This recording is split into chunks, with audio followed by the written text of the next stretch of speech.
మగపిల్లవాడికైతే పుట్టుజుత్తులు తీయనివ్వండి, ఒకవేళ కర్ణవేధ చేయనివ్వండి, ఏది చేసినా తండ్రికి తప్ప ఎవ్వరికి అధికారం లేదు ఒళ్ళో కూర్చోబెట్టుకోవడానికి. తెలిసి తెలియక ఇవాళ రకరకాల శాస్త్రాలు వచ్చాయి. మేనమామ ఒళ్ళో కూర్చోబెట్టి చెవులు కుట్టించాలి, మేనమామ ఒళ్ళో కూర్చోబెట్టి పుట్టుజుత్తులు తీయించాలి, తాతగారి ఒళ్ళో కూర్చోబెట్టి పుట్టుజుత్తులు తీయించాలి.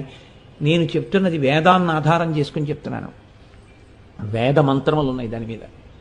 ఒక్క తండ్రికే అధికారం. కర్ణవేధ చేసేటప్పుడు ఒళ్ళో కూర్చోబెట్టుకోవడానికి కానీ, లేదా పుట్టుజుత్తులు తీయించుకునేటప్పుడు ఒళ్ళో కూర్చోబెట్టుకోవడం కానీ తండ్రి మాత్రమే కూర్చోబెట్టుకోవాలి. కూర్చోబెట్టుకుంటే దాని వలన పొందేటటువంటి లక్షణం వేరు. కర్ణవేధ చేసినప్పుడు పిల్లవాడు ఏడిస్తే తేనె తప్ప ఏదీ పట్టవద్దని చెప్పింది శాస్త్రం. తేనె నాకించాలి నాలిక్కి. అలా ఎందుకు నాకిస్తారు అంటే మళ్ళీ దాంట్లో బోలెడన్ని రహస్యాలు చెప్తారు. మగపిల్లవాడికైతే పుట్టుజుత్తులు తీయనివ్వండి, ఒకవేళ కర్ణవేధ